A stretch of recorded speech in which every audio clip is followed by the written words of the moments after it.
Bismillahirrahmanirrahim. Alhamdulillahirabbil alamin. Hamdan katsiran thayyiban mubarakan fi kama yuhibbu rabbuna wa yarda.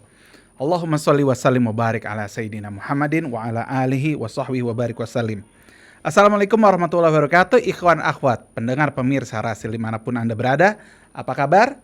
Saya Firman Muslim Taher menemani waktu siang ikhwan akhwat semua dalam acara Tausiah Siang. Hari ini Selasa 8 September 2020 bertepatan dengan 20 Muharram 1442 Hijriah. Alhamdulillah guru kita, pembimbing kita Ustadz Fawaz Ghazali sudah hadir bersama kita. Assalamualaikum warahmatullahi wabarakatuh. Waalaikumsalam warahmatullahi wabarakatuh. Sehat Ustaz? Alhamdulillah. Sehat afiat insyaallah. Tapi jangan terlambat dong Ustaz. Ini kakinya rada sakit. Mudah-mudahan cepat sembuh saya Ustaz. Insyaallah. Sekarang kita temanya masih mengangkat kitab Manhaj As-Salaf fi Fahmin Nusus, karya ulama besar Sayyid Muhammad bin Alwi Al-Maliki Al-Hasani. Masyaallah. Baik Ustaz, untuk mempersingkat waktu kami persilahkan pada Ustaz. Baik.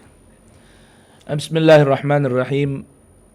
Assalamualaikum warahmatullahi wabarakatuh. Waalaikumsalam warahmatullahi. Alhamdulillahi rabbil alamin wassalatu wassalam ala sayyidil mursalin sayyidina wa maulana Muhammadin wa ala alihi tahirin wa sahabatihil akramin wa radiyallahu ta'ala an baqiyati sahabati ansarihim wal muhajirin wa tabi'ihim bi ihsanin ila yaumiddin. Subhanaka la ilma lana illa ma 'allamtana innaka antal alimul hakim wa la haula wa la quwwata illa billahil aliyyil azim. Farabbi shrah li sadri wa yassir li amri wahlul 'uqdatan min lisani yafqahu qawli wasaddid bihi lisani wahdi qulubana bihaqqi Muhammadin wa ali Muhammad. Rabbana atina min ladunka rahmatan wa hayyi' lana min amrina rasyada. Rabbana zidna ilman hab lana hukman 'allimna min ladunka ilman tawaffana musliman wa alhiqna bis salihin wa akhiru da'wana anil hamdulillahi rabbil alamin. Salam sejahtera semua, semoga rahmat Allah, ridha dan ampunannya senantiasa tercurah untuk kita semua, khususnya para pemirsa Rasil TV, pendengar setia Radio Rasil AM 720 dan radio-radio yang bekerja sama dengan Radio Rasil, baik yang berada di Sukabumi dengan Latansanya, Semarang, kemudian Batam, Banyuwangi, Bondowoso, Bali, Batam, Singapura, maupun yang ada di Australia, Melbourne, New Zealand, juga yang menyimak melalui live streaming Facebook Bubur Subuh di mana saja berada, khususnya untuk abang kita, host kita, Al-Ustadz Uncle Firman Muslim Taher, yang senantiasa menemani bersama di siang hari ini. Juga mudah-mudahan harapannya Allah Subhanahu wa Ta'ala senantiasa anugerahkan kesehatan, keberkahan untuk seluruh kru Rasil TV dan Radio Rasil AM 720 di mana saja berada, bil khusus founder dari Radio Rasil, gurunda mulia kita Al-Ustadz Al-Habib Hussein bin Hamid bin Hud Al-Attas, mata'anallah bituli hayati. Dan juga mari sebelumnya kita membedah buku karya Profesor Dr. Almarhum Sayyid Muhammad bin Alawi bin Abbas Al-Maliki Al-Hasani yang bernama Manhajus Salaf fi Fahmin Nusus Bainan Nazariyati wat Tatbiq. Mohon kiranya berkenan untuk membaca suratul Fatihah, bermohon kepada Allah Subhanahu wa Ta'ala agar pahala suratul Fatihah ini Allah Subhanahu wa Ta'ala hadiahkan untuk guru-guru mulia kita yang sudah meninggal dunia. Wabil khusus penulis kitab ini Syekhina wa murabbi arwahina wa ajsadina Abu Sayyid Muhammad bin Alwi Al-Maliki. Dan juga tidak lupa pada tanggal 18 Muharram, 2 hari yang lalu, pada tahun 2008, ya, di bulan Januari bertepatan tahun itu, wafat Presiden kita, Bapak Pembangunan kita, Bapak Haji Muhammad Soeharto.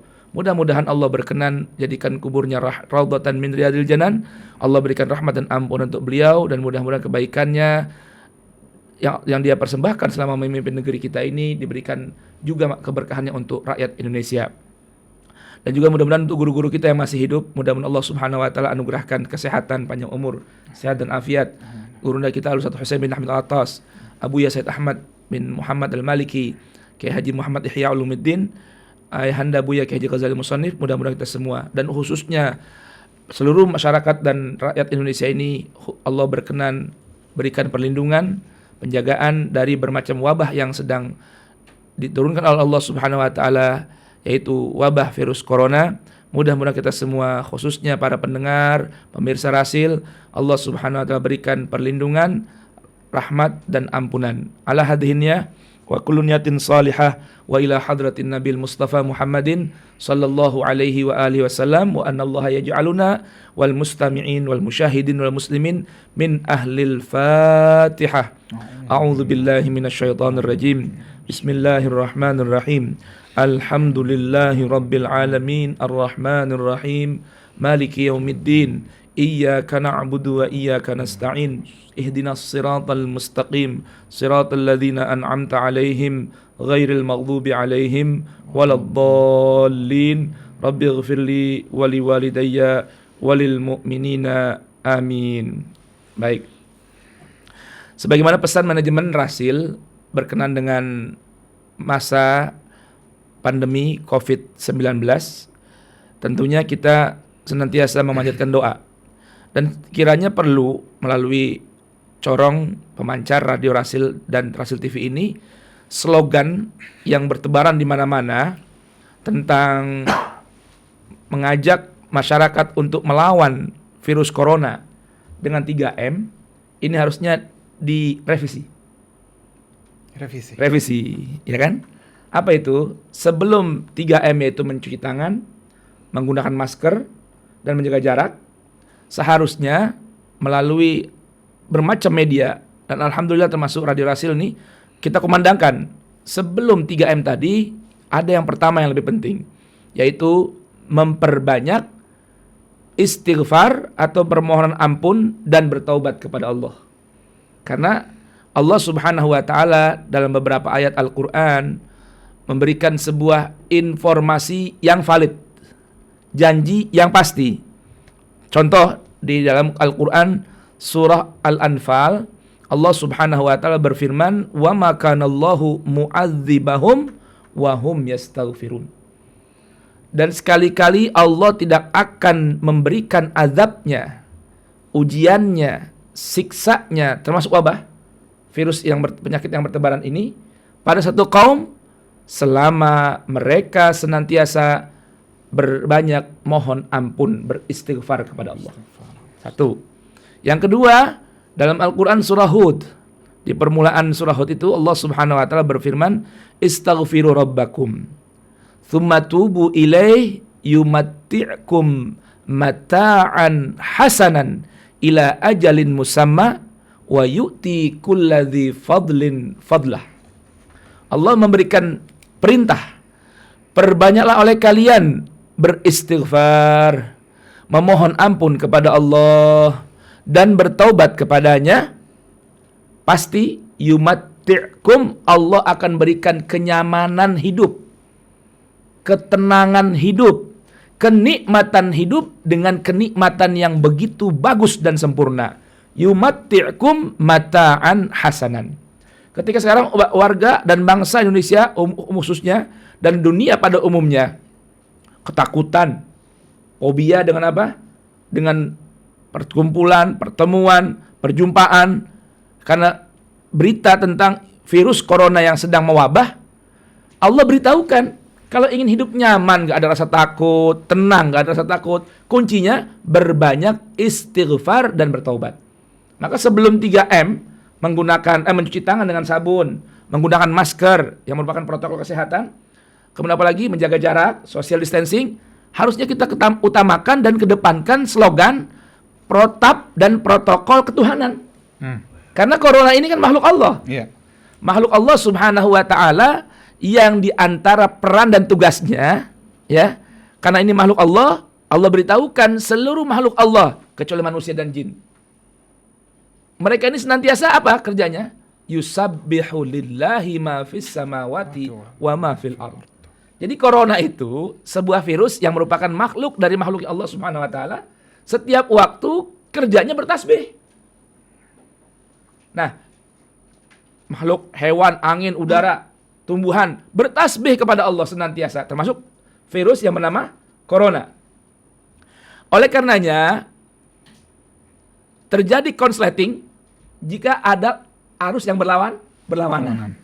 Kalau kita seiring dengan corona bertasbih, sebagaimana dia makhluk Allah dan kita juga bertasbih kepada Allah, insya Allah dijaga oleh Allah Subhanahu wa Ta'ala. Karena corona tidak mampu memberikan efek membahayakan tanpa izin dari Allah Subhanahu wa Ta'ala. Jadi yang pertama, memperbanyak istighfar dan bertaubat. Belum lagi pesan Allah melalui lisan Nabi Nuh dalam Al-Quran surat Nuh ayat 10 dan 12 hingga ayat 12, istaghfiru rabbakum innahu kana ghaffara yursilis sama alaikum midrara wa yumdidkum bi amwalin wa banin wa yaj'al lakum jannatin wa yaj'al lakum anhara.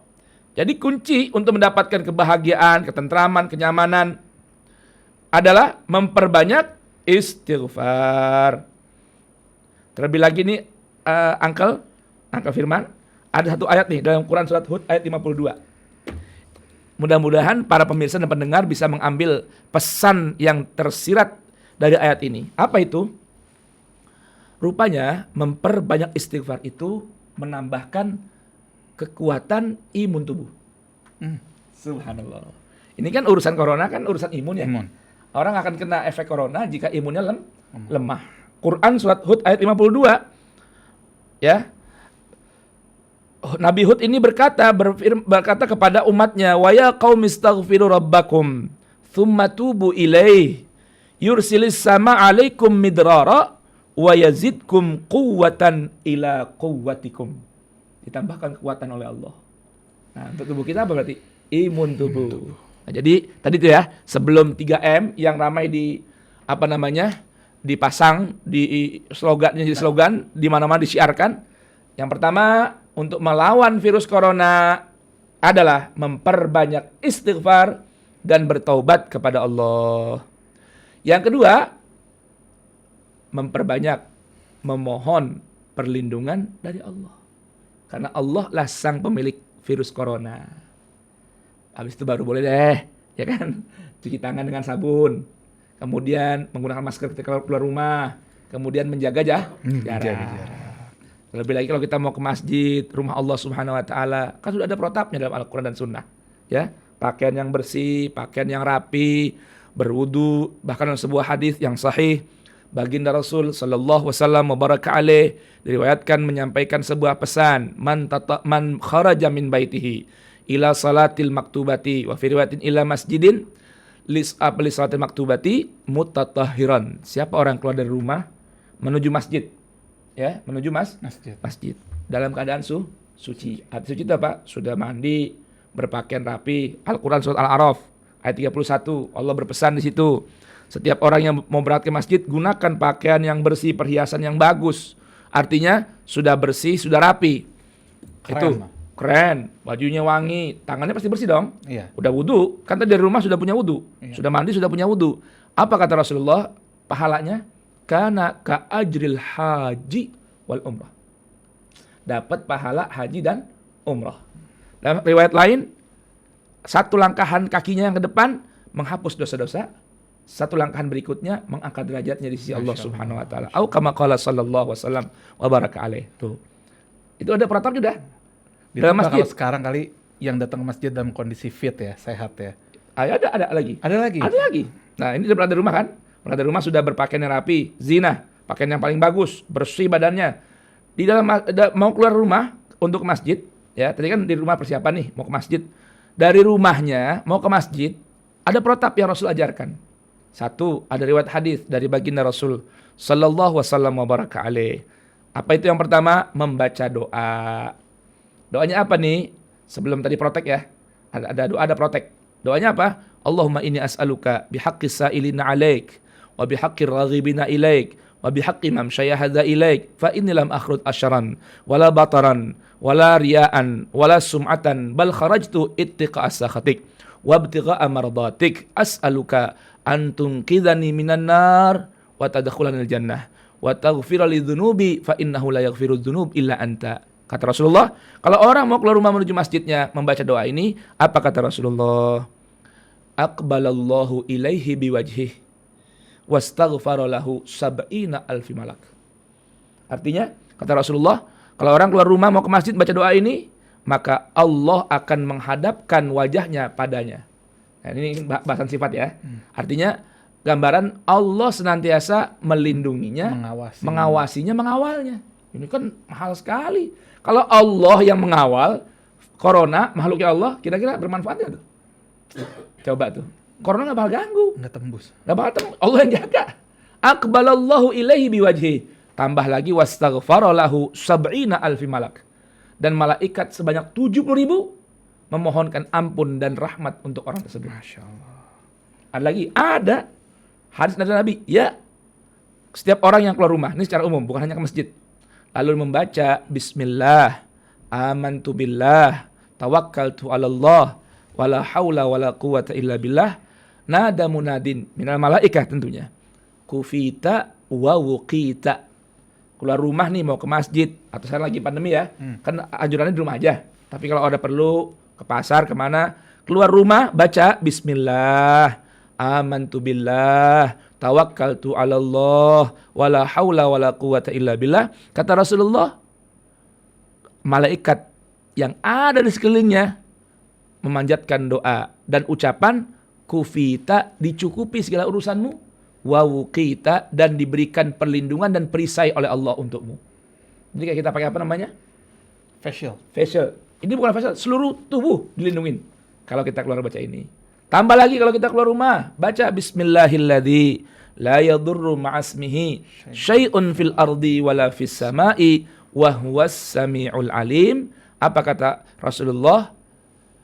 Hufidha atau wuqit min jami'i makruh atau min kulli makruh. Dijaga oleh Allah dari segala yang kita nggak suka, nggak senang tertimpa hal itu.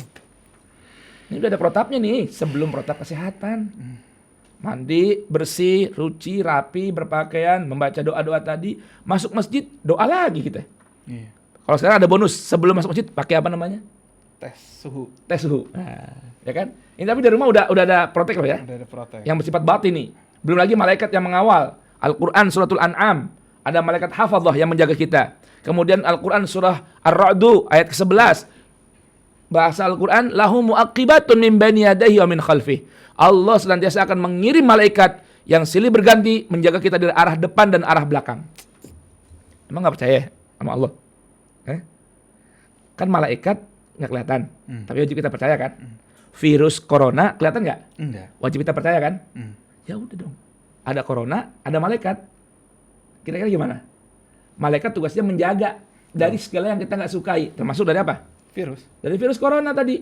Dan insya Allah kalau kita mengamalkan panduan Quran dan Sunnah, sedangkan corona itu tugasnya bertasbih. Terkena corona, buat orang-orang yang bisa jadi lalai kepada Allah Ta'ala. Nah udah, dijagain sama malaikat. Dari arah depan, arah belakang. Kata siapa? Kata Allah dalam Al-Quran surah Ar-Ra'du. Masuk ke masjid, lakukan masukkan dengan kaki kanan. Baca doa dulu lagi. A'udzubillahis samiil alim wa sultanihil qadim. Tuh. Minasyaitonir rajim. Allahumma salli ala Muhammad wa ali Muhammad. Allahumma gfirli dhunubi waftahli abwaba rahmatik. Selain bonus dapat apa namanya? Tes suhu. Dapat lagi di masjid ada apa namanya? Hand sanitizer. Ada cuci tangan lagi. Subhanallah. Lengkap dong? Lengkap. Masuk masjidlah kita dengan doa tadi. Allah, bukakanlah ampunanmu untukku ya Rabb. Dan bukakan untukku pintu-pintu rahmatmu semua. Masuk masjid dapat rahmat dari Allah. Karena kita ke rumah siapa? Rumah Allah. Ke rumah Allah. Ingat ya, kalau ke rumah Allah jaga hati. Jaga adab. Jangan sampai di rumah Allah punya wasangka buruk sama Allah. Bahwa rumah Allah tempat penularan virus corona. Yang punya rumah marah ntar. Coba, Uncle Firman. Saya bilang sama kru, Bang Ondi, ente jangan main ke rumah Bang Iman. Rumah itu rentan dengan penularan virus. Anak nggak izinin Ustadz ke rumah. Marah yang ada ya? Marah. Ini rumah Allah dibilang. Rumah kalau Allah. Kalau yang marah masih mending ya. Kalau Allah yang marah. Nah, padahal kita masuk rumahnya sudah ngapain? Minta marahnya? Kan tidak. Minta rahmat. rahmatnya, waftahli abwaaba rahmatik, Tuhan ampuni dosa, minta ampuni dosa dulu lagi. Minta ampuni dosa dan minta dibukakan pintu rahmat. Dalam masjid, gambaran dalam Quran surah At-Taubah tentang orang-orang yang betul-betul mampu menjadi penghuni masjid. Siapa mereka kata Allah? Fihi rijalun yuhibbuna an yatatahharu wallahu yuhibbul mutahhirin. Masjid itu penghuninya, jadi orang yang betah, nyaman di situ tuh, nggak ada rasa gundah gulana, ketakutan, wasangka, atau maaf ya, kita nggak ini dulu ya, nggak salaman, anak takut nanti nularin aneh. Itu di rumah Allah nih, ngomong begitu. Awas, Allah nggak senang. Karena yang di rumah Allah itu adalah orang-orang yang mereka senang menjaga kesucian jiwa, kesucian fisik. Itu ciri orang yang benar-benar memakmurkan masjid itu adalah orang-orang yang senantiasa menjaga kebersihan, kesucian. Dan Allah akan mencintai orang-orang itu. Nah, jangankan membawa virus. Rasulullah dalam sebuah hadis melarang orang-orang yang mau berangkat ke masjid namun di mulutnya masih ada bau yang tidak sedap. Bau aja nggak boleh ya? Bau aja mulai nggak boleh, apalagi nggak enak badan, nggak lagi enak sakit, badan. lagi bersin-bersin. Nah, itu yang nggak usah ke masjid yang begitu. Dan Rasulullah melarang loh, bahasanya dahsyat ancamannya. Kata Rasulullah, ya, orang yang seperti ini fala yaqrabanna, bukan fala yadkhulanna, bukan. Fala yaqrabanna, jangan deketin masjidku. Fala yaqrabanna masjid. Masuk ya? Bukan jangan masuk, deket ini nggak boleh. Itu bau mulut yang tidak sedap. Barangkali mungkin maaf, makan jengkol, makan pete, makan bawang mentah, bawang putih mentah, apalagi bau rokok di mulutnya. Dia nggak gosokin gigi tuh, nggak hilangin dulu bau mulutnya. Rasulullah bilang jangan deket-deket masjid aneh. Coba itu, dahsyat kok ancamannya. Lah kalau dia tahu badan nggak enak, mulutnya nggak usah corona deh, sariawan. Artinya kan pasti mulutnya bau ya, karena ada panas dalam. Rasulullah bilang jangan ke masjid. Dan jangan dekat-dekat sama masjid. Dalam satu riwayat lain, hatta yuzila, kecuali dia sudah hilangkan itu bau mulutnya. Apalagi bawa penyakit, bawa virus. Jika dia sudah pasti memiliki virus. Kalau dia hanya sekedar pilek, batuk, ahsan di rumah deh. Di rumah aja. Jangan sampai membawa efek yang tidak baik buat jamaah yang sedang sholat. Nah, kalau yang orang-orang sudah menjaga protap Quran dan Sunnah serta protap kesehatan, dan tentunya kalau orang menjaga protap Quran dan Sunnah, pasti dengan sendirinya otomatis dia menjaga protap kesehatan. Cuman ada bonus tambahan tadi kan, ada alat pengukur suhu, pakai masker, gitu kan. Kemudian apa tadi? Cuci tangan pasti, karena mutatahhiran, ya kan. Nah, sampai di rumah Allah Ta'ala jangan wasangka. Apalagi sampai di rumah Allah kok protap yang ada di dalam masjid yang itu milik Allah dan Rasulnya, kita rubah-rubah dengan sesuatu yang wasangka tadi. Nah itu Allah nggak senang tuh rumahnya digituin.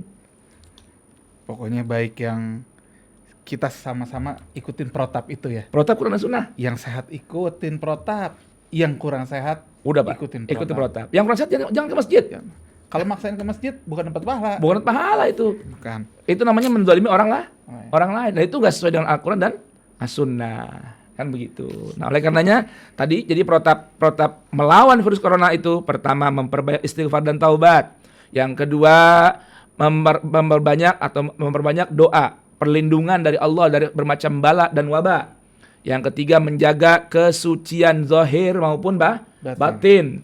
Keempat baru mencuci tangan. Ini termasuk yang ketiga sih, ya, mencuci tangan dengan sabun, bagian dari menjaga kesucian zahir dan batin. Kemudian menggunakan masker, ya, dan menjaga jarak kecuali maaf ketika sholat berjamaah. itu udah ada protap sendiri tuh ya. Hadis sahih loh. Jamaah hati-hati, hadis sahih. Rasulullah sallallahu wasallam baraka alaih menyampaikan pesannya sawu sufufakum. Au latuqimanna wallahi latuqimanna sufufakum au la yukhalifannallah baina qulubikum. Kata Rasulullah, kalau udah mau sholat rapetin barisan, bukan jarak-jarakin 2 meter, bukan. Di rumah Allah loh ya, di rumah Allah nih udah ada aturannya. Kemudian kata Rasulullah, kalau demi Allah, kalau kalian tidak mau merapatkan barisan, Allah akan bikin hati kalian berpecah belah. Pulang dari masjid, ya jangan, kalau mau konsep begini mah dalam masjid juga seudon mulu sama orang, ya kan? Mau salaman nggak berani. Kenapa? Oh, ini orang bawa penyakit nih. Ya kan, bawa virus, suudzon, padahal dia nggak tahu. Itu. Ya. Kemudian kata Rasulullah, kalau demi Allah, kalau kalian tidak mau merapatkan barisan, Allah akan bikin hati kalian berpecah belah. Pulang dari masjid, ya jangan, kalau mau konsep begini mah dalam masjid juga seudon mulu sama orang. Ya kan? Mau salaman nggak berani. Kenapa? Oh, ini orang bawa penyakit nih. Ya kan? Bawa virus. Seudon, padahal dia nggak tahu. Itu. Ya. Kemudian kata Rasulullah, kalau demi Allah, kalau kalian tidak mau merapatkan barisan. Baik. Bismillahirrahmanirrahim. Qala Sayyidil Walid Abu Yazid Muhammad bin Ali al-Maliki rahimahullahu taala fi kitabih Manhajus Salaf fi fahmin nusus bainan nadhariyah wat tatbiq ila an qala al-yadu. Jadi di antara permasalahan sifat-sifat Allah, ya, sifat-sifat yang dinisbatkan kepada Allah yang ramai dibincangkan dalam konten akidah adalah permasalahan sebutan al-yadu, yaitu tangan kalau dalam bahasa kita. Faqat waradat fi khamsati nusus. Sebutan tangan dalam Al-Quran terulang pada 5 kali atau 5 ayat. Yaitu satu, firman Allah Subhanahu wa taala dalam Quran surah Al-Maidah ayat 64, bal yadahu mabsutatani. Nah, akan tetapi ya, kedua tangan Allah itu terhampar luas, artinya terbuka dengan lebar. Wa qauluhu ta'ala, secara bahasa ya, tangan. Wa qauluhu ta'ala lima khalaqtu biyadi, dalam Al-Quran surat Shad ayat 2, Allah berfirman terhadap apa yang aku ciptakan dengan kedua tanganku. Lima khalaqtu biyadaya. Yang ketiga, wa qauluhu ta'ala yadullahi fauqa aydihim, Quran surah Al-Fatih ayat ke-10, yang berbunyi tangan Allah di atas tangan-tangan mereka. Wa qauluhu ta'ala, dan firman Allah Subhanahu wa taala biyadihi malakutu kulli syai'in, di tangan Allah terdapat malakut, penguasaan yang mutlak atas segala sesuatu, kepemilikan yang mutlak atas segala sesuatu. Wa qauluhu ta'ala dalam Al-Qur'an tadi dalam surah Yasin ya, ayat ke-83, dan berikutnya yang kelima dalam Al-Qur'an surah Ali Imran ayat 26 yang berbunyi biyadikal khairu, di genggaman tanganmu terdapat segala kebaikan. Kata beliau, fahadil ayatu yajri fiha at-tahlilu wa tatbiqus sabiqu tamaman. Dalam ayat-ayat ini berlakulah, dalam ayat-ayat yang 5 ini, hal yang disebut dengan at-tahlil wa tatbiq. Artinya apa? Jalan keluar yang sudah disebutkan pada bab kemarin masalah istiwa, wa tatbiq dan prakteknya yang sudah disebutkan secara sempurna. Wa yumkin, dan mungkinlah boleh untuk apa? An-naqula, kita katakan fi qaulihi ta'ala, dalam firman Allah Ta'ala pada surah Al-Maidah ayat 64, bal yadahu mabsutatani, namun tetapi bahkan kedua tangan Allah itu terbuka lebar. Innal ayata, sesungguhnya ayat ini, dalam ayat ini kata Abuya, lam tarid, tidaklah ada datang keterangan, penjelasan, fi mas'alati, dalam masalah itsbatil yadaini, penetapan kedua tangan, lillahi, bagi Allah, liyambaniya, agar supaya terbangun ala dzalika, di atas masalah ayat tersebut tadi, penetapan dua tangan, annaha, bahwa itu adalah yadun, tangan, hakikotan, hakikiyatan, secara hakiki. Artinya bukan tangan seperti yang kita pahami, hakikatnya tangan seperti yang kita miliki ini. Au ghaira haqiqiyatin, ataupun tidak hakikat, wa in kunna najhalul kaifiyah, sekalipun kita ini tidak mengerti tentang bagaimananya. Jadi bukan berarti Allah mau memberitahukan bahwa ini adalah tangan secara hakiki ataupun secara majazi, walaupun kita tidak tahu apa yang dan bagaimana penjelasan tentang maksud tangan. Yang penting tadi gitu kata kuncinya pada pembahasan Abu yang lalu. Amanna billah wa bima jaa'a anillah fi kitabillah ala muradillah min ghairi tashbih wala tamthil wala ta'til wala takif. Yang penting ketika ada penjelasan dalam Al-Quran tentang gambaran tangan. Terlebih lagi kan ini dialog Allah Subhanahu wa taala kepada manusia dengan ukuran kapasitas pemahaman manusia. Ketika Allah mau menggambarkan misalnya kekuasaannya Allah, biyadihi malakutu kulli syai', di tangan Allah terdapat kepemilikan yang mutlak atas segala sesuatu. Nah, kan gambaran tangan, sekalipun kita anggaplah memahami kalimat yadun adalah tangan seperti tangan kita, itu menunjukkan bahwa kita ini tangan ini memiliki kekuatan untuk mengambil, memegang dan menguasai sesuatu. Bahkan contoh dah, hal yang begitu penting kadang yang paling punya peran untuk memutuskannya adalah tangan dengan tanda tangan. Iya. Cuma di atas kertas doang tuh, yes atau no. Nah, Supaya logika kitanya nyampe. karena itu batasan kita. Iya. Kita nggak mungkin melewati dimensi ketuhanan. Iya. Karena kita dimensinya kemakhlukan. Maka Allah gunakan dialek sesuai kadar kapasitas logika yang kita miliki. Justru mungkin ibaratnya Allah merendahkan bahasanya supaya kita paham. Itu bahasanya Jadi apa? jangan kita tinggi-tinggikan. Tuh. Itu bahasa apa yang mudah agar mudah dipahami oleh kapasitas kemampuan kita. Betul sekali itu. Nah, itu gambarannya. Baik, idzil qaulu bil kaifiyah adalah kufrun sarih. Karena pendapat tentang meyakini bagaimananya itu adalah kekufuran yang begitu jelas. Cukup kita imani apa yang datang dari Allah dalam kitab Allah sesuai dengan keinginan Allah tanpa taktil, tanpa tasbih, menyerupakan Allah dengan makhluknya. Ataupun tamtsil, menyamakan Allah dengan makhluknya. Ataupun taktil, membuang ayat ini. Ataupun takyif, membagaimanakan caranya. Udah cukup itu aja. Itu konsepnya ulama-ulama salaf, kata Abu ya. Ketika ada ayat-ayat sifat yang menggambarkan keserupaan dari segi redaksi yang lahiriah dari setiap lafaz tersebut, semua kita langsung kita cut dengan sebuah kaidah yang diajarkan oleh para ulama salaf. Amanna billah wa bima ja'a anillah fi kitabillah ala muradillah min ghairi tashbihin wala tamthilin wala ta'til wala takyifin wala ta'til. Itu yang paling dahsyat ya kaidahnya. Li'anna mas'alata itsbatil yadain min haitsu hiya yadani la yuqaddamu wa la yu'akharu fil kamali awil jalali la yuqaddimu wa la yu'akhiru fil kamali awil jalali ilahi. Karena sesungguhnya masalah menetapkan kedua tangan dari gambaran tangan, kedua tangan secara nyata tidaklah berefek memajukan ataupun mengakhirkan kesempurnaan ataupun keagungan Tuhan. Nah, efek juga. Kalau kita bilang tangan seperti tangan kita, apa urusannya? Apa efeknya sama Allah Ta'ala? Tetap Allah dengan kemuliaannya, dengan keagungannya, dan kesempurnaannya nggak akan mengurangi sekalipun kita paksakan menyerupakan lafaz tangan ini dengan tangan yang kita miliki ini. Justru logika kita yang dan keimanan kita yang jadi Masalah nantinya. ambiar. Ambiar jadinya. Ambiar. Ya ada jadi, kok begitu ya? Jadi supaya kita dong. Loh, banyak masalah malah.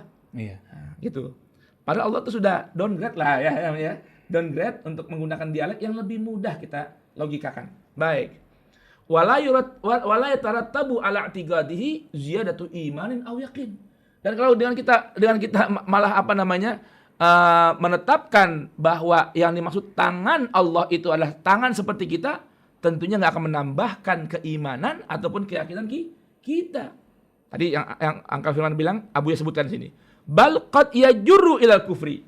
Bahkan itu bisa mengantarkan dari ambiar sampai kekufuran. Subhanallah. In tawassa'a tasawwuruhu fihi. Jika dia meluas-luaskan lagi imajinasinya dalam masalah ini. Wazada dan menambahkan anil haddil waridi dari batasan yang datang dari panduan Al-Quran maupun sunnah. Lakin alladhi yazidul imana wa yuqawwil yaqina wa yu'zimur raja'a wal amala fillah. Nah, namun tetapi yang dapat menambahkan keimanan, menguatkan keyakinan, memperbesar harapan dan keinginan pada Allah adalah subutul infaqi wal judi wal fadlil ilahi. Gambaran tangan itu ketika Allah berfirman, ya bal yadahu mabsutatani, akan tetapi kedua tangannya Allah buka dengan lebar, adalah menetapkan gambaran pemberian dan kedermawanan serta keutamaan Allah Subhanahu wa taala. Jadi ketika Allah katakan kedua tangan Allah terbuka lebar, jangan dipahami tangan seperti kita ini membuka lebar, bukan. Ini gambar Allah memberi anugerahnya, kemuliaannya, kebaikannya buat hamba-hambanya. Itu yang benar, dan itu bisa menambahkan keyakinan, keimanan dan harapan yang tinggi kepada Allah. Ini Abu ya punya redaksi dahsyat loh, ya kan? Iya. Memberikan sebuah kaidah-kaidah yang sangat penting ini. Wa hadzal ladzi jaa bayanuhu ba'da dzalik. Dan sebetulnya ketika Allah sebutkan masalah kedua tangannya terbuka lebar, Allah lanjutkan penjelasannya. Jadi kalau kita bingung cari tafsir Quran, kita kembalikan kepada Quran aja. Bisa dengan melihat ayat berikutnya, ataupun paragraf berikutnya, ataupun ayat-ayat lain yang kita kaitkan dengan ayat ini. Itu termasuk apa istilahnya dalam bahasa Al-Quran, tariqatul istinbat, dalam memahami Al-Quran. Apa itu? Lihat lanjutan ayat ini. Allah berfirman, bal yadahu mabsutatani yunfiqu kaifa yasha. Tuh, kata Allah Subhanahu wa taala, bal yadahu mabsutatani. Akan tetapi ya, kedua tangan Allah buka dengan luas dan lebar. Apa tujuannya? Untuk memberikan nafkah ya kepada siapapun, kepada siapa yang Allah kehendaki, dan dengan cara Allah. Ini kan gambaran awalnya. Kalau kita lihat ayat lengkapnya ini dalam Al-Quran surah Al-Maidah, ini adalah ungkapan orang-orang Yahudi. Wa qala yahudu yadullahi maglulah. Wa qalatil yahudu yadullah maglulah. Kata umat Yahudi, tangan Allah itu terbelenggu. Ya, tangan Allah terbelenggu. Coba itu. Allah jawab, "Ghullat aydihim wa lu'inu bima qalu." Yang terbelenggu itu tangan mereka. Dan mereka akan mendapatkan laknat sebab ucapan mereka seperti itu. Allah berikan jawaban nih. Bal yadahu mabsutatani yunfiqu kaifa yasha. Wa la yazidanna katsiran minhum ma unzila ilaika mir rabbika tughyanan wa kufra. Wa alqaina bainahumul adawata wal baghdha'a ila yaumil qiyamah. Kullama awqadu naran lirharbi atfa'aha Allah wa yas'auna fil ardi fasada wallahu la yuhibbul mufsidin. Tuh, maksud ayat ini memberitahukan jawaban dari Allah tentang pola pikir atau mindset berpikir orang Yahudi yang menghinakan, merendahkan ketuhanan. Tangan Allah terbelenggu lah. Allah itu fakir, Allah yang butuh sama kita, bukan kita butuh sama Allah. Tuh. Innallaha faqirun wa nahnu aghnia. Allah jawab bahwa Allah Subhanahu wa taala kedua tangannya itu dibentangkan, dihamparkan dan akan senantiasa memberi ya kepada siapa saja dengan cara yang Allah kehendaki. Nah, ini nih kaidah yang begitu bagus dalam dalam kitab beliau. Baik, walidzalika yu'abbiruna 'anil karam bitulil yad. Oleh karenanya, orang-orang sejak dulu, baik bangsa Arab maupun bangsa non-Arab, memberikan sebuah ungkapan tentang orang yang dermawan dengan apa sebutannya? Hadza rajul tawilul yadi. Orang ini panjang tangannya. Ya. Kalau di Indonesia panjang tangan maling. Ya kalau kita gitu ya. Iya. Itu. Kalau di sana enggak. Orang yang karam itu tawilul yadi. Tangannya di mana-mana gitu ya. Ngasih ke mana-mana gitu. Karena dari mana mengambilnya? Dari ungkapan Allah tadi. Allah membentangkan kedua tangannya untuk memberi kepada siapa saja dengan cara yang bermacam-macam. Fayaqulun, mereka berkata fulanun yaduhu tawilah. Fulan itu tangannya panjang. Begitu. Mungkin bahasanya pas gitu. Tangannya panjang. Tangannya panjang. Nah, kalau panjang tangan biasa mencuri. Gitu ya. Wal muradu annahu karimun jawad. Orang itu berarti karim, dermawan, jawad, suka memberi. Bahkan kalau kita secara kebahasaan arti karim itu kayaknya sulit untuk digambarkan, dipraktekkan untuk kita saat ini. Karena karim itu katanya disebutkan arti karim itu harus memenuhi 3 kriteria. Yang pertama, senantiasa memberi tanpa dahului meminta. Kalau ada orang bagian mau memberi jika ada yang minta. Kalau dia senantiasa memberi walau tanpa diminta. Dia cari orang mana yang bisa menerima infak dari dia. Yang kedua, tidak pernah bosan, ya, tidak pernah jenuh, walaupun banyak yang meminta. Sekalipun banyak yang meminta. Kalau kita manusia rata-rata bosan. Dia lagi. Baru kemarin ada bagi. Baru kemarin datang lagi ente. Tuh. Kalau karim itu gambaran apa sih? Selain dia senantiasa memberi, mencari orang mana yang bisa menerima infak dia, Sekalipun orang sering datang, dia lagi, nggak pernah bosan. Walaupun sering diminta. Yang ketiga, ya, kecewa dan sedih bila tidak ada yang bisa menerima pemberian dia, ataupun bila tidak ada yang meminta. Tuh. Kalau kita hari ini nggak ada yang datang minta nih, alhamdulillah, aman. Begitu Bang Ondi ya. Udah nyiapin duit, gak ada yang minta rezeki aneh. Nih. Nah, itu karim. Itu gambaran sifat Allah yang begitu karim. Ini gambaran dari apa nih? Bal yadahu mabsutatani yunfiqu kaifa yasha. Walaisal muradu at-tulal haqiqi, bukan maksud tangan yang panjang, bukan. Artinya orang yang disebutkan tangan yang panjang itu bukan bentuk tangan yang panjang. Bukan, itu kata kiasan kan? Li'anal wasfa bihadza la fa'idata minhu fi kamalin au jamal. Karena kalau sebutan yang maksudkan tangan yang panjang, maksudnya bentuk fisik tangan yang panjang, bukan diartikan tadi senang memberi. Kata Abu ya, pensifatan ini malah nggak ada gunanya, bahkan nggak menambahkan kesempurnaan dan kecantikan. Iya. Orang tangan panjang banget, orang menakutkan, aneh. Ya, kesempurnaan nggak bertambah, keindahan juga tidak bertambah. Maksudnya arti dari kata tangannya fulan itu panjang, artinya suka memberi, bukan fisik tangannya yang panjang. Malah kalau dibalik tadi, panjang tangan artinya apa? Suka banget mencuri.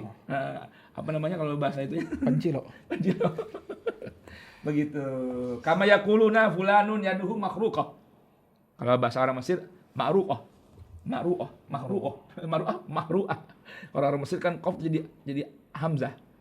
Ya kan? Makhruqah jadi makhru'ah. Kalau Hadramut qaf ga. Makhraga. Ya. Ini kan kita suasananya Hadramut ini. Ya kan? Lalu Abuya kan Makawi. Kama yaqulun, sebagaimana mereka berkata, fulan tangannya itu makhruqah, terbakar. Wal muradu, maksudnya annahu la yumsiku syai'an ay la yaddakhiru. Artinya tangannya terbakar itu artinya orang itu tidak pernah menyimpan sesuatu atau menimbun sesuatu. Terbakar habis, artinya habis. Kosong. Nah, ini ada sebuah, ya Allah, beliau nukil dari sebuah hadis Nabi. Waqad qala sallallahu alaihi wa alihi wasallam fi haqqi Sayyidah Zainab binti Jahshin, ya. Sayyidah Zainab binti Jahshin ini salah satu ummul mukminin. Ya. Beliau bersabda, asra'ukunna lahaqan bi atwalukunna yadan. Ya. Yang paling cepat dari kalian para istri-istriku menyusul aku adalah yang paling panjang tangannya. Nah, akhirnya fakunna yatatawalna bi aidihinna wa innama kana dzalik li'annaha kanat sana'an tu'inu bima tasna'u fi sabilillah fatabadara fi ila dhihnihim atul hissi al-haqiqi. Mereka para istri nggak paham nih, malah angkat tangannya mana yang paling tangan, maksudnya panjangnya hakiki ya. Dipikir fisik tangannya yang tak panjang, ya kan? Maksudnya bukan begitu, maksudnya adalah membuat sesuatu sumbangsih yang bisa ikut serta bersama Rasulullah dalam jihad fi sabilillah. Namun di benak mereka yang muncul apa? Al-yadul hissi al-haqiqi, tangan yang panjang. Julin tangan.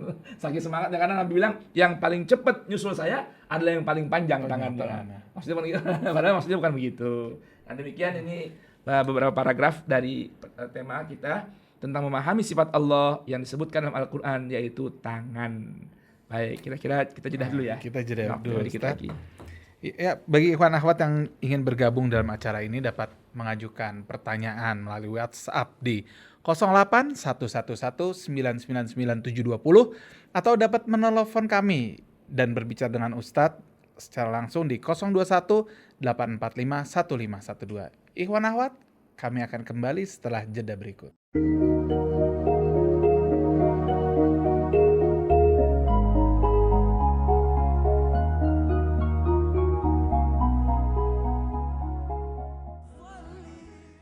Masih dalam acara Tausiah Siang bersama guru kita Ustadz Fawaz Ghazali. Kita masih membahas kitab karya ulama besar Said Muhammad bin Alwi Al-Maliki,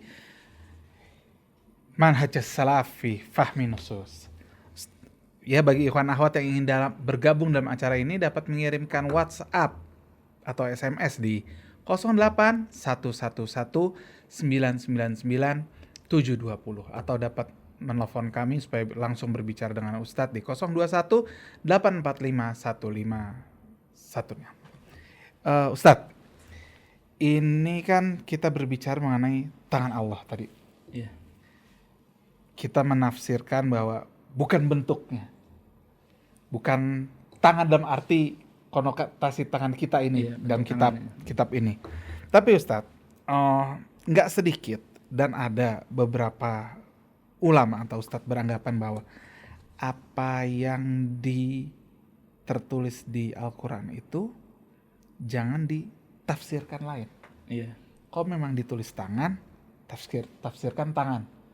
Jangan dengan istilah lain. Karena kalaupun mau maksudnya bukan tangan, pasti Allah mengkiaskan dengan bahasa lain. Atau dengan redaksi yang lo pilih yang lain ya. Ada. Nah, mungkin Ustadz, dengan pendapat yang berbeda-beda ini, saya mau menghubungkan dengan permasalahan yang lagi up to date saat ini. Masalah apa itu? Sekarang ini mungkin karena adanya pendapat-pendapat ulama yang berbeda-beda seperti ini, sehingga ada ide untuk menyamakan pendapat itu sehingga para ulama ini harus disertifikasi. Masya Allah. Lagi rame ya. Nah, gimana Ustadz, pendapat Ustadz? Baik. Jadi sebenarnya Ustadz setuju nggak sertifikasi dulu? Masya Allah. Ini berarti satu pertanyaan isinya dua. Kalau gitu yang pertama dulu, baru yang kedua ada kayak gitu. Bismillahirrahmanirrahim. Ketika ada sebuah satu paradigma ya, bahwa ketika di Al-Quran lafaznya sudah menggunakan kata tangan, jangan juga kita artikan lain. Betul, sebetulnya di masa turun ayat ini, bahkan saya bilang sih bisa sampai saat ini juga, sampai saat ini, memang orang beriman kepada Al-Quran, sekalipun orang awam, ketika Allah sebutkan yadullah, yang diterjemahkan dengan tangan, yang secara fisik adalah serupa dengan tangan ini, orang yang beriman sudah pasti kok meyakini bahwa yang dimaksudkan tangan bukan tangan yang ini. Kenapa? Terlepas dari mereka memahami panduan ayat muhkamat yang menjadi pakem bagi seluruh ayat-ayat mutasyabihat, yang Allah berfirman laisa kamitslihi syai'un. Dan orang beriman sudah paham kok. Beriman pada Allah sekalipun masih levelnya awam ya, bukan pelajar. Malah kadang yang level pelajar ini yang malah jadi ngaco pola pikirnya. Orang awam ketika Allah sebutkan tangan, mereka ngerti. Karena mereka yakin kok Allah itu nggak akan serupa dengan makhluknya. Nah cuman kenapa sih perlu ada penjelasan dan ramai pembahasan ini di kalangan para pelajar ataupun level ulama sekalipun? Ya karena ada munculnya tafsir-tafsiran yang bermacam-macam, sehingga muncul sebuah ideologi atau muncul lahir kelompok yang meyakini Allah itu serupa dengan makhluknya. Kelompok mujassim dan musyabbihah meyakini Allah serupa dengan makhluk dan meyakini Allah itu memiliki raga, laksananya makhluk. Nah, karena munculnya beginian ini perlu ada penjelasan dan jawaban. Ketika ayat ini turun, para sahabat juga udah ngerti. Karena mereka sudah sebelum datang Islam itu sudah meyakini, sebelum dibersihkan pemikirannya oleh Islam, bahwa ada dewa-dewa, bahkan ada berhala berbentuk manusia yang memiliki tangan, memiliki wajah, memiliki kaki gitu. Nah, Allah datang mendatangkan Al-Quran dibaca melalui Rasulnya Muhammad bin Abdullah Sallallahu Wasallam Barakalaih untuk menghilangkan paradigma kaum pagan itu, kaum animisme, paganisme, cuma menggunakan bahasa-bahasa yang sudah biasa digunakan oleh mereka. Nah, akhirnya mereka mengerti bahwa maksudnya tangan itu bukan tangan yang seperti mereka miliki, cuman muncul nih melalui susupan riwayat Israiliyat, ya kan, yang mana di buku-buku umat terdahulu sebelum Al-Quran yang sudah terkena distorsi tentang manusia ini, ada penjelasan-penjelasan bahwa Tuhan itu bisa diimajinasikan, bahkan dihayalkan dalam bentuk dan rupa gitu. Nah, itu pemikiran dan ideologi itu diselipkan dalam riwayat tafsir ayat-ayat seputar ayat ini. Kalau tanpa ada itu sih aman sebenarnya. Orang nggak bakal ada yang itu. Nggak bakal ada ribut-ribut, nggak akan ada ribut-ribut, ataupun nggak akan ada energi yang terbuang untuk menuntaskan pemahaman yang tidak betul itu. Yang itu semua datang yang bukan dari Islam. Kalau dari Al-Quran, Al-Quran datang untuk menghilangkan pemahaman itu. Dulu ada berhala segala macam. Ada berhala kan, dibentuk seperti orang, bentuk seperti binatang, ya kan? Ada wajahnya, ada tangannya, patung-patung itu semua yang mereka jadikan sembahan dan berhala itu. Nah, Islam datang untuk menghapus pola pikir itu semua, ideologi yang nggak benar semua. Nah, cuman musuh-musuh Islam ini punya upaya untuk memasukkan lagi paham itu melalui riwayat-riwayat hadis dalam tafsir ayat yang di seputar ini semua.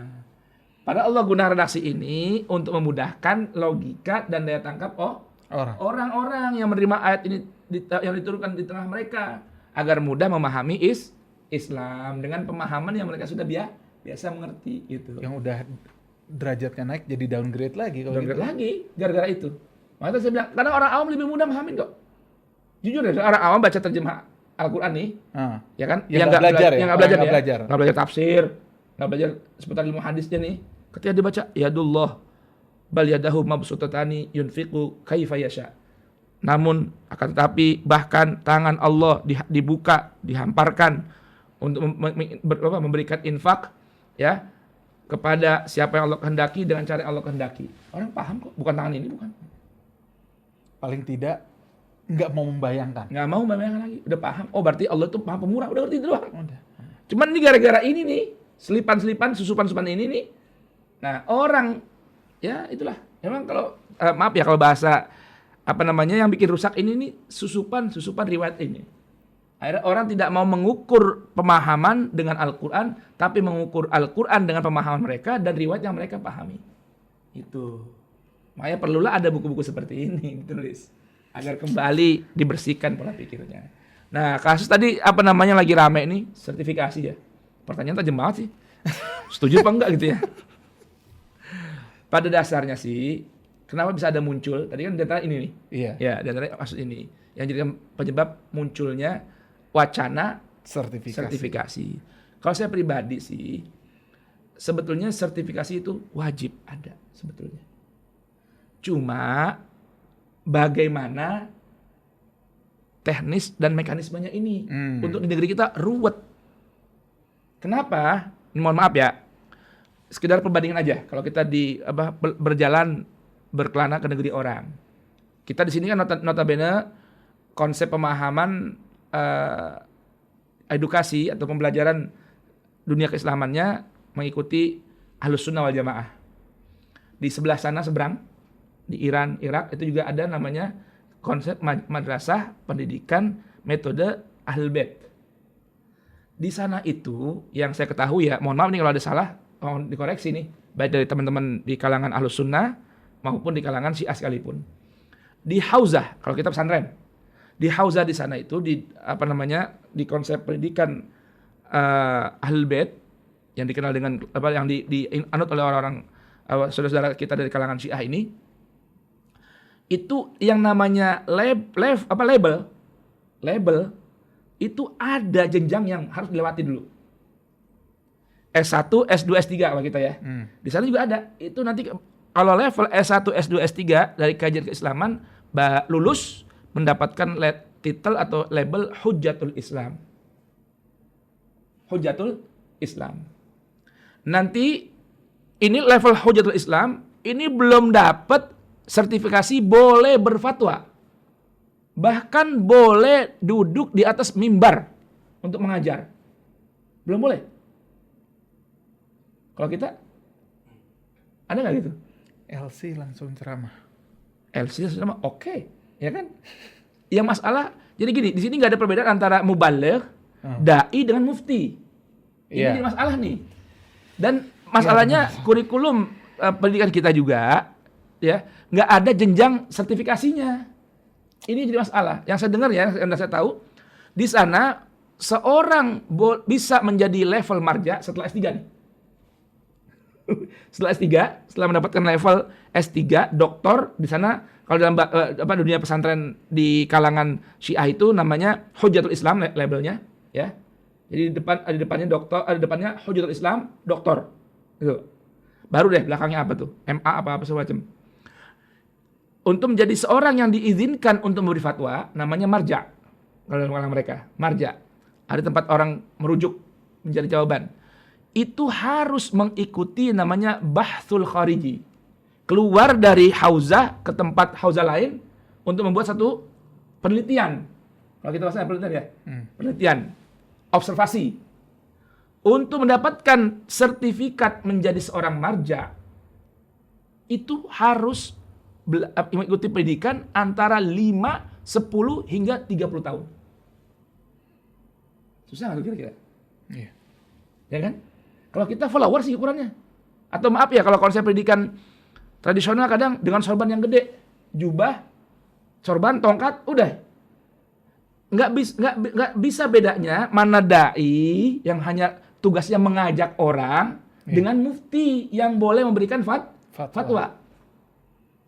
Nah, bahkan setelah marja'iyah ini selesai, kalau ingin menjadi ayatullah nih, dari Hujatul Islam, kemudian menjadi apa? Marja, kemudian menjadi Hujatullah. Ini ada tesnya lagi. Di antaranya memiliki rasail amaliyah, karya-karya tulis, ada minimal standarnya sekian puluh buku dari setiap fan ilmu. Jadi di ilmu grammar punya sekian karangan, ilmu fikih sekian jilid, ilmu tasawuf sekian jilid, ilmu ini sekian jilid. Tuh. Ada karyanya yang jelas dulu nih. Dan setelah bikin karya, diujikan lagi di hadapan 12 ayatullah yang seniornya. Untuk mendapatkan titel ayatullah nih, harus melewati ujian 12 ayatullah lagi. Baru nanti lulus, dinyatakan lulus, baru bisa dapat label ayatullah Firman Muslim Tahir. Gitu. Tuh, paham nggak nih? Susah kan? Nah di kalangan kita ini, mohon maaf ini sekedar buat evaluasi aja. Di ranah kita di Madrasah Ahlus Sunnah wal Jamaah, sertifikasi ini nggak ada. Sehingga mudah sekali. Selesai belajar langsung bisa ceramah. Bahkan pesantrennya nggak ngasih sertifikat. Artinya bisa dibedakan nih, pesantren ini, ini untuk si Fawaz ini hanya baru boleh menjadi dai. Pesantren Fulani menyatakan bahwa santri yang bernama Fulan telah lulus pesantren di sini selama sekian tahun dan dapat izin untuk menjadi seorang dai dan khotib. Fatwa nggak boleh, menjawab pertanyaan nggak boleh. Kita nggak sekarang nih. Saya pernah menghadapi bahkan orang baru hijrah sudah ada orang menanyakan mengenai fatwa. Itu yang jadi masalah lagi. Maka dia tolak ukurnya nggak jelas kita nih. Di tengah-tengah kalangan kita nih Ahlus Sunnah, nggak jelas tolak ukurnya. Itu tuh, baru hijrah, udah langsung bisa. Baru pulang, maaf, dari Hadramut, dengan sorban besar, jubah, tongkat, habwah, ya, fatwa. Nah Ustadz kan dulu mengalami pendidikan di Said Muhammad Al-Maliki ini di mana Ustadz? Ya kalau di beliau, saya pribadi kan bukan santri dahili ya. Saya tabaruk aja kan, dari santri luar, dari Hadramut. Di Abuya, 10 tahun. Kajiannya, Masya Allah. Gitu. Ya, maaf deh, bukan kita memuja ya. Kualitas kapasitas keilmuan contohnya, Kiai Haji Muhammad Ihya Ulumuddin. Ya, tuh satu contohnya. Al-Habib Zain Baharun. Nah, itu istilahnya minimal yang, walaupun memang nggak ada titelnya ya. Nggak ada titelnya atau mungkin wallahualam ada nggak sertifikasinya. Intinya lulus 10 tahun itu, alhamdulillah kapasitas keilmuan Masya Allah. Layaklah untuk berfatwa, ibaratnya begitu. Cuman memang intinya itu. Kita ini kalaupun mau dibikin sertifikasi, terlepas dari siapa yang punya kewenangan mengeluarkan itu, apakah MUI, apakah NU, apakah Muhammadiyah, apakah Kementerian Agama. Cuma masalahnya standarisasinya harus jelas dulu. Dan jangan ada kepentingan politik. Nah itu PR-nya. Baik, itu mudah-mudahan sekali itulah. Jadi kalau tanya setuju apa enggak? Setuju dengan catatan. Ustadz, ini apa nih Ustadz? Kita sudah di ujung waktu Ustaz. Baru Baik. satu pertanyaan jadi Iya, dibaca mohon ya. maaf ini hari ini terlambat, mohon maaf karena kaki sedikit Allah kasih nikmat ini. Masya Allah. Ya. Mudah-mudahan cepat sembuh ya Ustaz. Amin insyaallah taala. Penutup Ustaz untuk acara ini. Baik, bismillahirrahmanirrahim. Alhamdulillahirabbil alamin. Allahumma shalli wa sallim ala sayyidina Muhammad wa ali sayyidina Muhammad. Rabbana anfa'na bima 'allamtana, rabbi 'allimna alladhi yanfa'una. Rabbi faqihna wa faqih ahlana wa qarabatin lana fi dinina ma'al qutri untha wa dzakar.